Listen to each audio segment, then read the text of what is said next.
Welcome to Eternal Wisdom Wealth Podcast.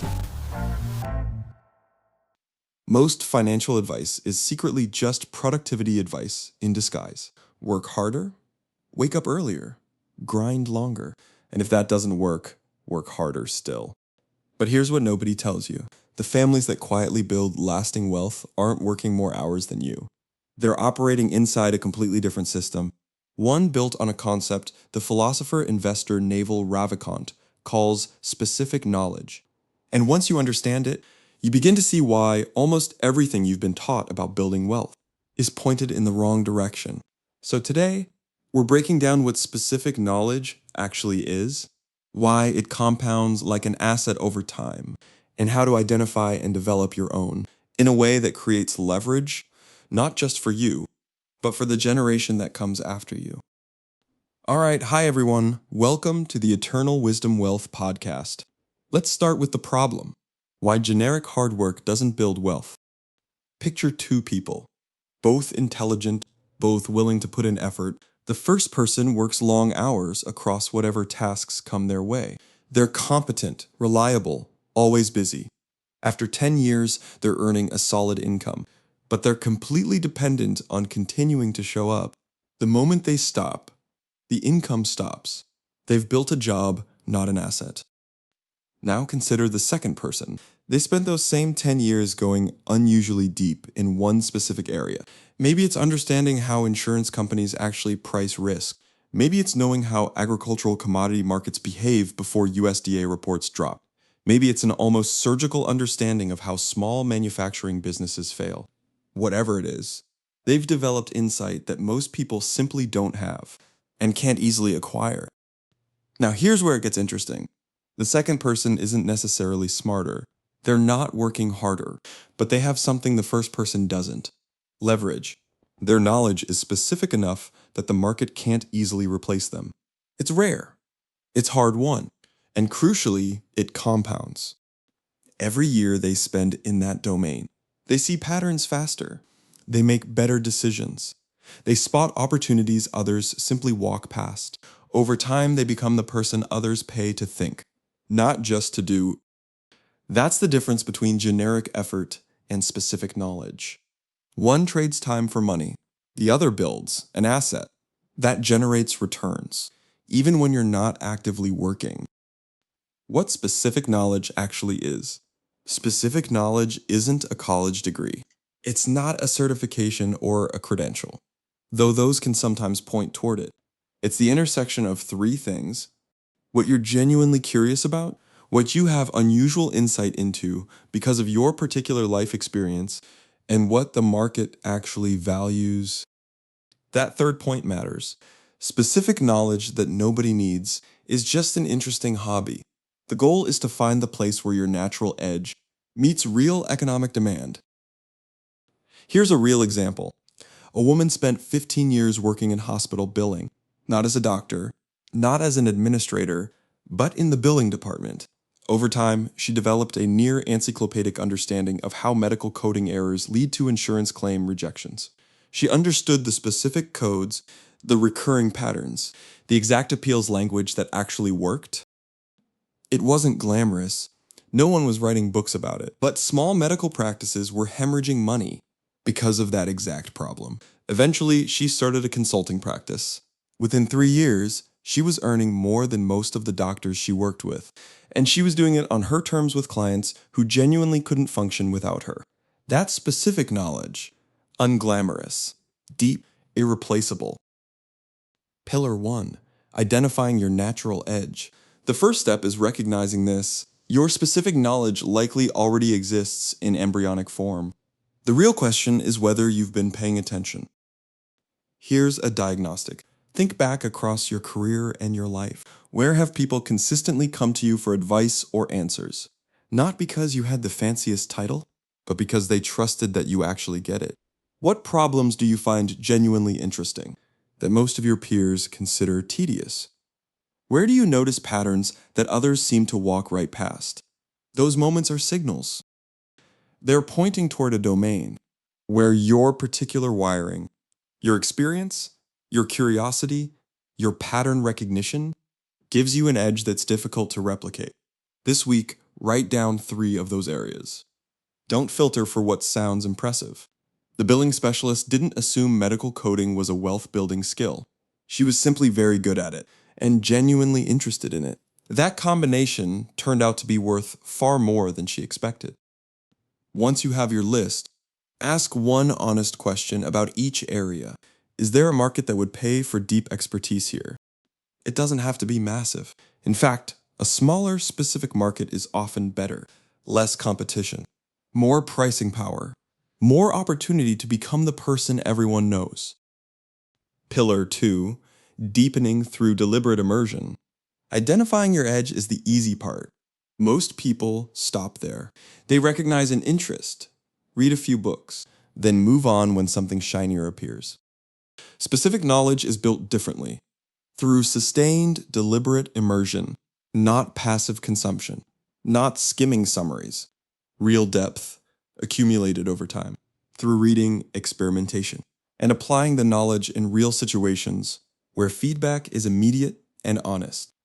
Here's what deliberate immersion looks like in practice. The Buffett approach. Warren Buffett famously spends 5 to 6 hours a day reading. Not news, not social media, but deeply technical material about businesses, industries, and markets. He's done this for decades. The result isn't just information. It's a compounding library of mental models that allows him to see what others miss. You don't need 6 hours. One focused, uninterrupted hour daily, protected like a meeting with your most important client, is enough to begin building depth. Then there's the feedback loop. Reading alone doesn't build specific knowledge. You need reps. If your edge is evaluating small business financials, start analyzing real businesses, even ones you'd never buy. Write up your analysis, share it somewhere, invite challenge. The discomfort of being wrong in public is one of the fastest routes to real expertise. And finally, the narrow aperture. A common mistake is trying to become broadly knowledgeable rather than specifically knowledgeable. The goal isn't to know a little about a lot. It's to know a lot about something specific. Specific enough that the pool of people with your level of understanding is genuinely small. The narrower the focus, the faster you build real depth. Track your immersion simply. At the end of each week, write one paragraph summarizing the most important thing you learned and how it changed your thinking. After a year, you'll have a compounding record of intellectual growth, and you'll begin to see patterns that only emerge through sustained attention. Pillar 3, applying with wise judgment. Knowledge without judgment is just trivia. This third pillar is what converts specific knowledge into actual wealth. It's learning when to act, when to wait, and when to walk away.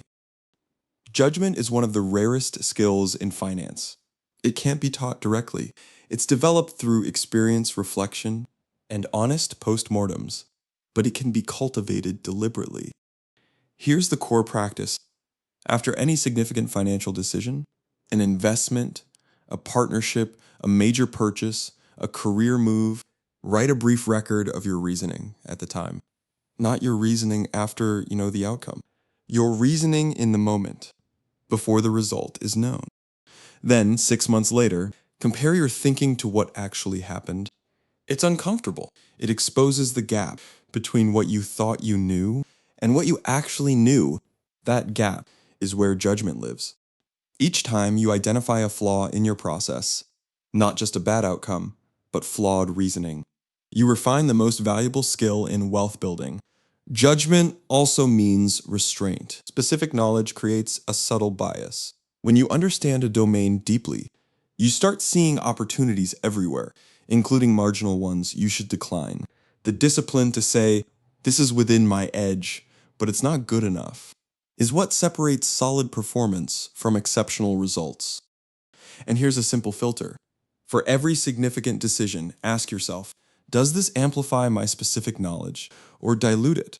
An opportunity that pulls you away from your core edge may generate short-term income, but it weakens the compounding process. A partnership that complements your strengths. Someone strong where you're weak accelerates it. The best investments, the best deals, The best business decisions are the ones that make your specific knowledge more valuable over time, not less. The generational dimension. Here's what changes. When you build wealth this way, instead of through generic hustle produces income that requires your continued presence. The moment you stop, it stops.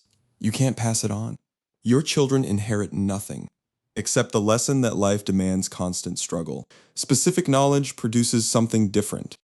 It produces an asset, your expertise, your network, your reputation within a domain, assets that can generate returns independently of your daily effort. They can be taught, written down, structured into a business that outlives your direct involvement. More importantly, it produces a model.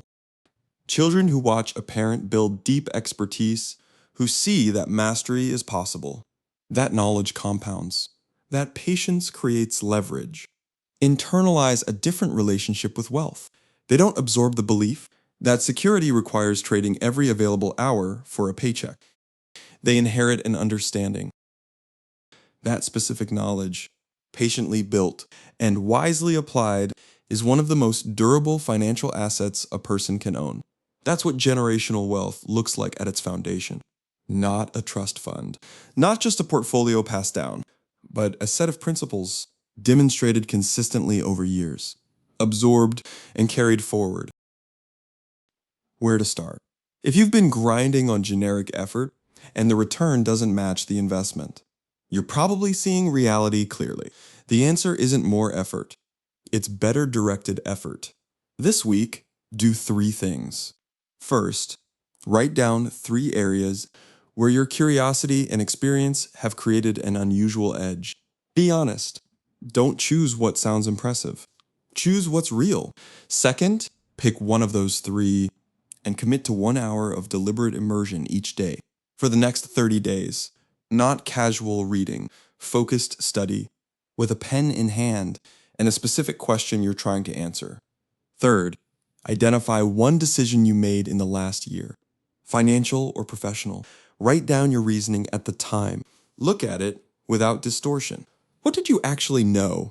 What did you assume? What did you miss? That's the beginning of building judgment. Specific knowledge won't make you wealthy overnight.